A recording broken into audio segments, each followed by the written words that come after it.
अगला विषय है भारतीय संविधान के अनुसार राजभाषा के लिए क्या क्या प्रावधान दिए।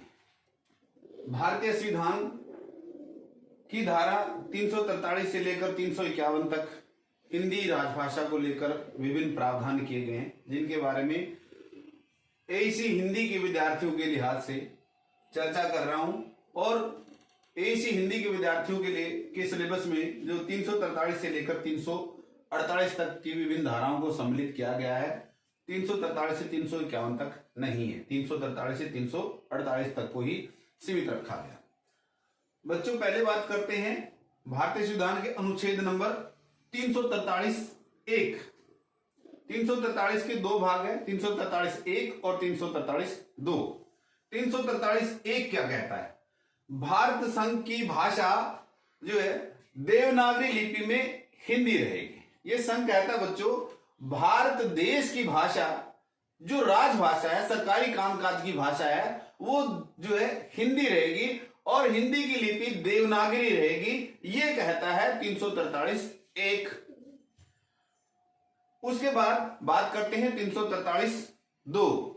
343(2) अनुच्छेद कहता है बच्चों, 26 जनवरी 1950 से लेकर 26 जनवरी 1965 तक, 26 जनवरी 1950 से लेकर 26 जनवरी 1965 तक लगभग 15 वर्षों तक अंग्रेजी को सह राजभाषा के रूप में प्रयोग किया जाएगा। क्योंकि ये प्रावधान इसलिए रखा गया है बच्चों, लंबे समय तक अंग्रेजों ने भारत पर राज किया और शिक्षा का माध्यम अंग्रेजी रही, ज्यादातर लोग अंग्रेजी में शिक्षा प्राप्त थे। तो और भारतीय संविधान निर्माताओं ने, उस समय के विभिन्न विद्वानों ने तय किया होगा कि हम 10-15 वर्षों तक जो है 10-15 वर्षों तक हम इस हिंदी को राजभाषा के रूप में वो दर्जा दिला पाएंगे और तब तक अंग्रेजी को सहभाषा के रूप में प्रयोग किया जाता रहेगा। उसके बाद आगे बात करते हैं बच्चों 343 के बाद अनुच्छेद 344 के। 344 अनुच्छेद कहता है कि हिंदी के प्रचार प्रसार के लिए, हिंदी भाषा को बढ़ावा देने के लिए एक राजभाषा आयोग का गठन किया जाएगा और इस के गठन के बाद जो है 5 से 10 वर्षों के बाद 5 से 10 वर्षों के बाद राष्ट्रपति राजभाषा आयोग के विभिन्न कार्यों का, उनके द्वारा जो प्रचार प्रसार के लिए जो कार्य किए हैं राजभाषा आयोग ने, उनका जायजा लेगा और अपनी सलाह देंगे।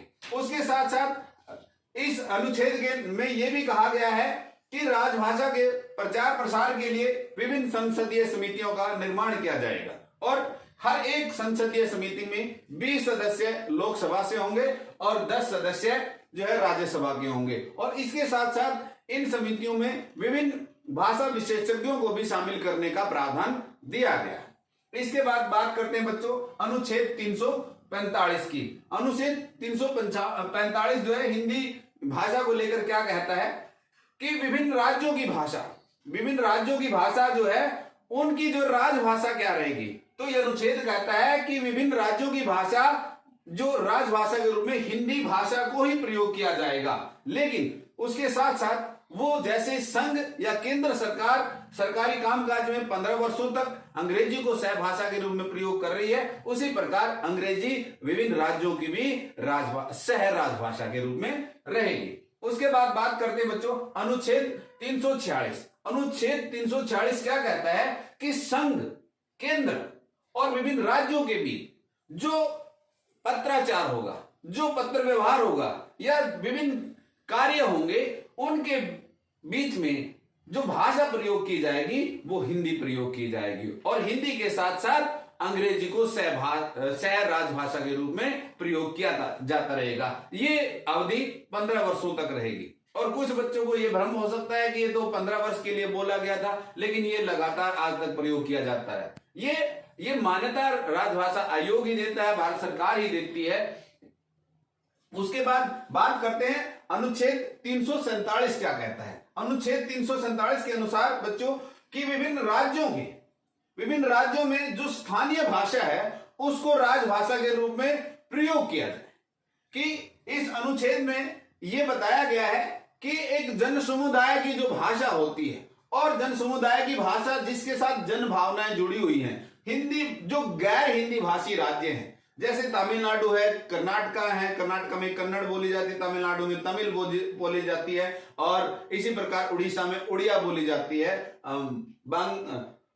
पश्चिमी बंगाल में बांग्ला बोली जाती है। तो इन राज्यों में क्योंकि बड़े जन समुदाय की भाषा है, उस भाषा को लेकर जो बात की गई है, और इस अनुच्छेद 347 में यह छूट देता है कि विभिन्न राज्यों में स्थानीय भाषा को अगर राजभाषा के रूप में प्रयोग करना है तो ये अनुच्छेद कहता है बच्चों कि राष्ट्रपति की मंजूरी लेकर ही ये राज्य अपनी जन समुदाय की या स्थानीय भाषा को ही राजभाषा के रूप में प्रयोग कर सकते हैं। ये और इसके साथ साथ ये अनुच्छेद ये भी कहता है कि अंग्रेजी को भी ये स्थानीय जो है ये राजभाषा के रूप में प्रयोग करते रहेंगे। इसके बाद बात करते हैं बच्चों अनुच्छेद 348 की। अनुच्छेद 348 कहता है कि भारत का माननीय उच्चतम न्यायालय और माननीय उच्च न्यायालय या विभिन्न जिला न्यायालय या अन्य जो न्यायालय हैं उन सभी की भाषा जो क्या रहेगी, वो भाषा रहेगी हिंदी।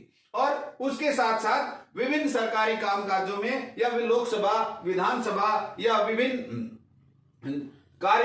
विभिन्न जो कानून निर्माण की जो प्रक्रिया में जो भाषा का जो रूप अपनाया जाएगा, जिसमें विभिन्न विधेयक, विभिन्न अधिनियम, विभिन्न आदेश, विभिन्न अध्यादेश जारी किए जाएंगे, तो उनके लिए भाषा क्या प्रयोग की जाएगी। अनुच्छेद 348 कहता है कि उच्चतम न्यायालय, उच्च न्यायालय, विभिन्न विधेयक, विभिन्न अधिनियम, विभिन्न आदेश, अध्यादेश, सभी सरकारी कामकाजों में जो है भाषा राजभाषा के रूप में हिंदी ही रहेगी, लेकिन इसके साथ साथ सहराज भाषा अंग्रेजी भी होगी। ये अनुच्छेद 343 से लेकर 348 तक विभिन्न जो अनुच्छेद हैं ये हिंदी भाषा और उसकी सहराज भाषा को लेकर जो है भारतीय संविधान में इन अनुच्छेदों का प्रावधान है। और ये सभी अनुच्छेद हिंदी के जो है उस स्थान को निर्धारित करते हैं कि एक बड़ी संख्या में लोग हिंदी भाषा को प्रयोग करें, और ये अनुच्छेद उसको जो है एक कानूनी रूप देते हैं। और उम्मीद करता हूं बच्चों कि जो ये विषय मैंने उठाया है बहुत छोटा सा विषय है, और इस विषय का लाभ आप उठाएंगे और जो है अपनी समस्याओं का निदान प्राप्त करेंगे। धन्यवाद।